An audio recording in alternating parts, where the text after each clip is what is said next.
Captain Falcon, showing us his moves since 1990. Star of the popular franchise F-Zero. Nintendo, listen to me when I say it's popular, please. We really want a new one. However, these days, most people don't even know him because of his F-Zero game. Rather, they know him more thanks to...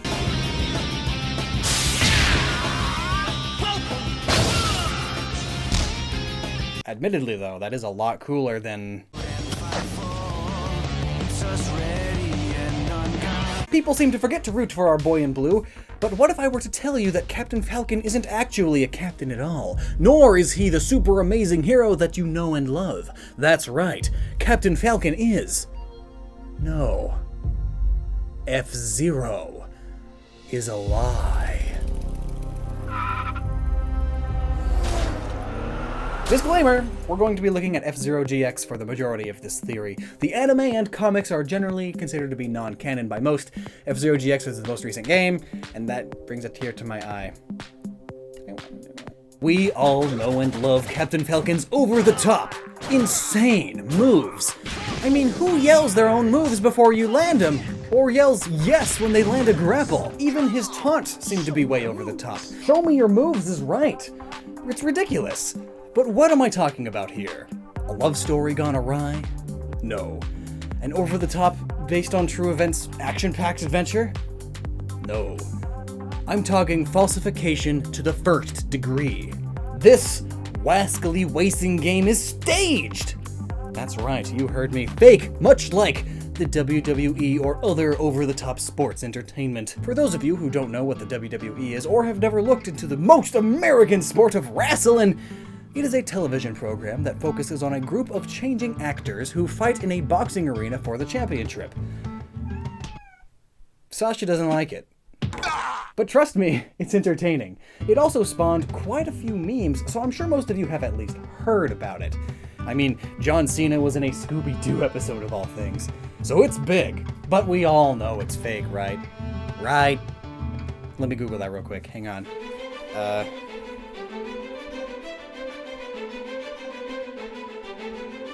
Yeah, it's fake. Just like I thought. Ha! Take that, Tyler from grade 7! I knew your dad was lying. But F-Zero can't be fake. It's a hyper-aggressive sport that follows the story of an over-the-top man overcoming all odds to win in the name of justice. That was sarcasm. There's no way this could possibly be a true story. Much like in the real world's WWE, we see ridiculous stories that are almost too insane to be true. In fact, most of them are just plain impossible. Let's take a look at a few more iconic, infamous storylines in the World Wrestling Entertainment Empire. But wait! I'm sure a few of you looking on from the outside want to know how wrestling even has a storyline. Well, it does. You see, there's plenty to WWE other than the match or the fights. In fact, let's start with some more iconic storylines. Like, who could forget the one match with Vince and Shane facing the Heartbreak Kid and his partner, God? Yep. Big G himself showed up to help HBK in his historic matchup for the record books. Vince going as far as to go to church on Sunday just to claim that he's stronger than God. Another good one is when Kane fought Kane. Yep, himself. Now, that's a weird storyline that actually aired on pay-per-view. People paid for that one. Kane, during the course of a few matches, was haunted by a farmer version of himself that looked like his old masked getup. This went on until Kane beat himself and threw himself out of the ring. So, it's pretty over the top in terms of story.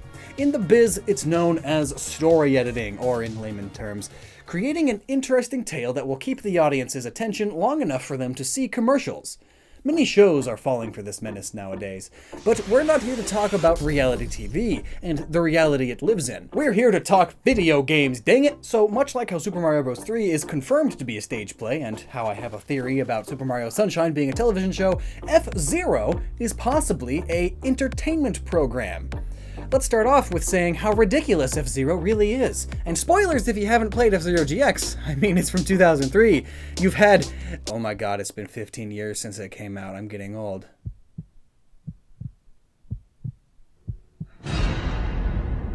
Oh no. So let's start our story before the events of F-Zero GX. The F-Zero, a play on words of our F1 or Formula 1 racing, was created by rich merchants so that they could swindle people out of money via gambling on the races. Eventually, this led up to the big grand finale crash, where 14 racers died, causing the Federation to ban the events. Only after many safety regulations and bans on certain things was F-Zero allowed to take place once again, but unknown to many, there was an entire underground racing scene that had been going on. Now I know what you're thinking. How could it be fake or a produced show if people died? Wouldn't it get cancelled? And what about everyone who was involved in the grand finale crash? Well, the crash was a big and certainly devastating event that went on. But like pro wrestling, there are ways to cash in on those terrible events. Usually the go-to route is celebrating a character who's recovered from their injuries and get ready to push them into stardom, like Super Arrow, the only surviving racer. However, there have been other characters who have suffered massive kayfabe. Kayfabe is a term where in professional wrestling the facts are presented as genuine or authentic.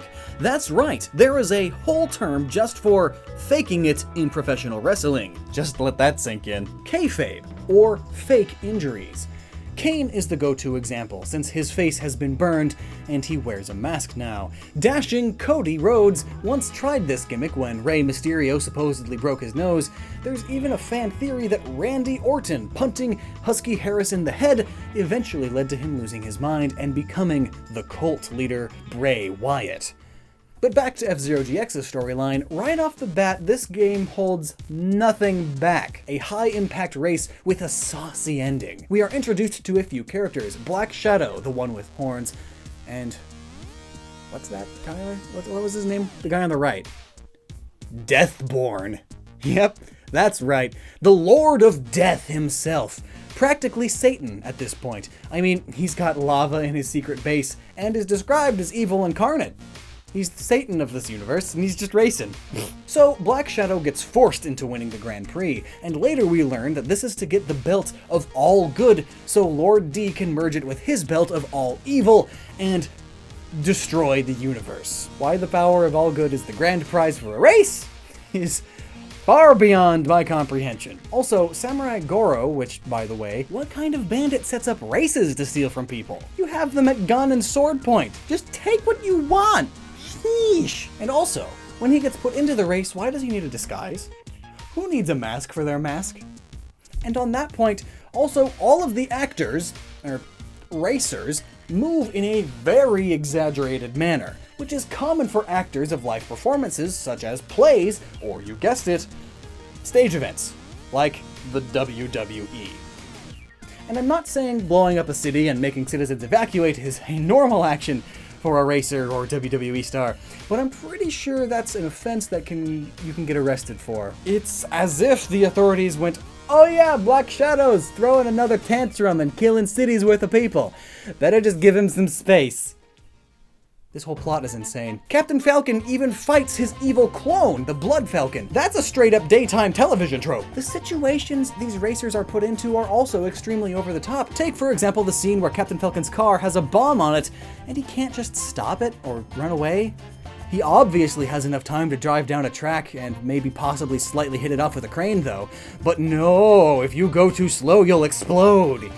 Reminds me of something. Plus, there are some major issues with his character.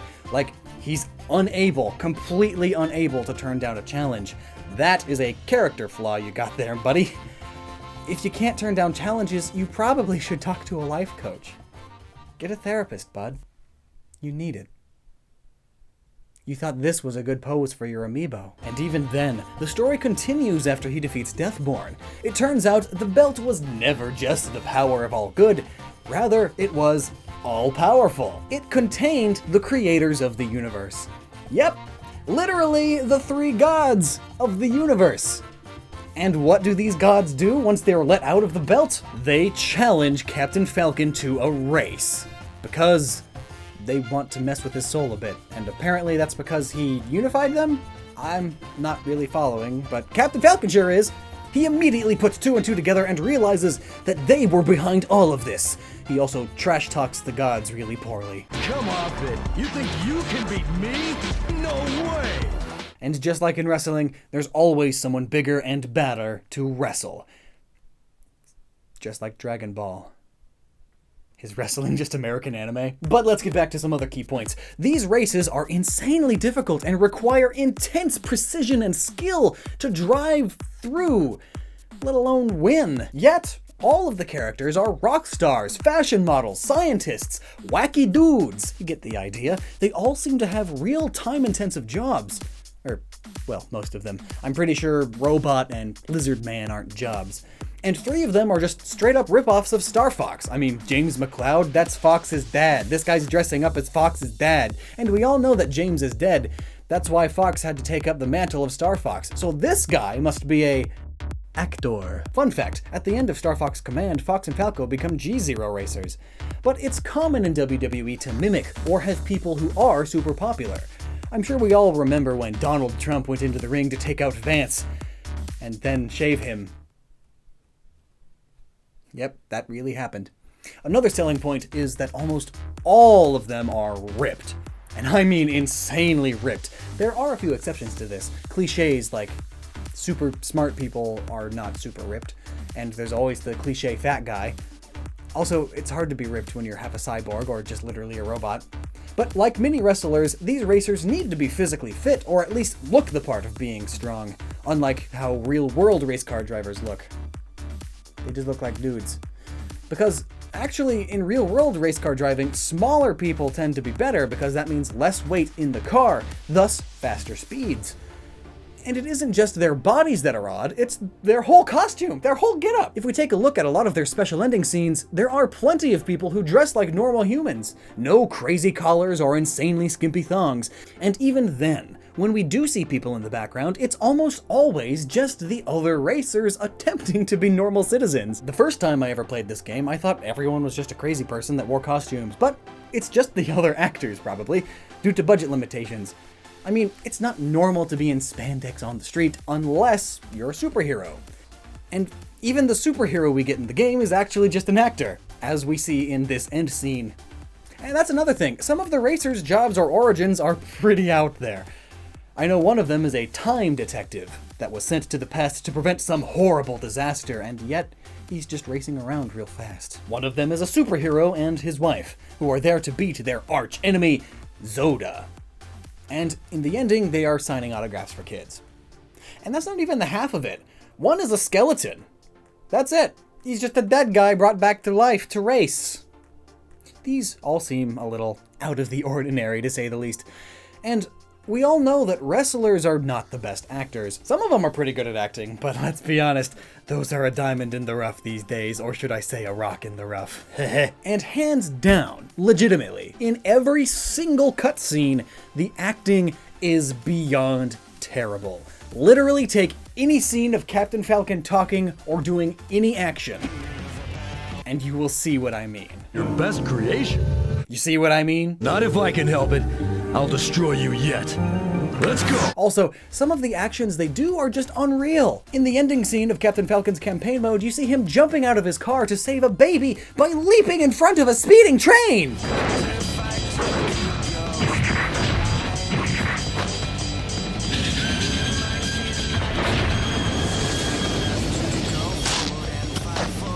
You know what all of this reminds me of? Japanese superheroes, the Kamen Riders, the Super Sentais of Japan. Power Rangers stuff, pretty much. It's all over the top and ridiculous, but it gets the kids more into it. It's easier to understand what they're doing when everything is exaggerated. It gets the kids more involved. And just to put the nail on the coffin, check out the special ending of Black Shadow's campaign. We see that it is, in fact, just a show, and Black Shadow and Lord Death are actors, as here they are, in a blooper reel.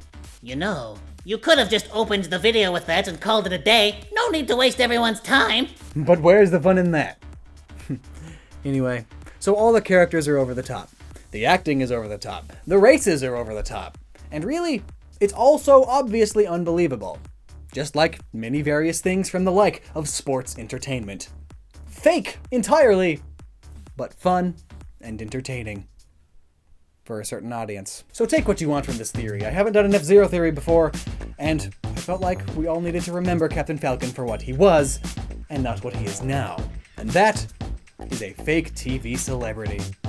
Thanks so much for watching, and let me know your thoughts on the matter down below. And if you like looking into video games a bit too much, then check out these playlists. You're bound to find something you love. And a massive thanks to our Patreon supporters, and until next time, please remember to never stop using your noggin.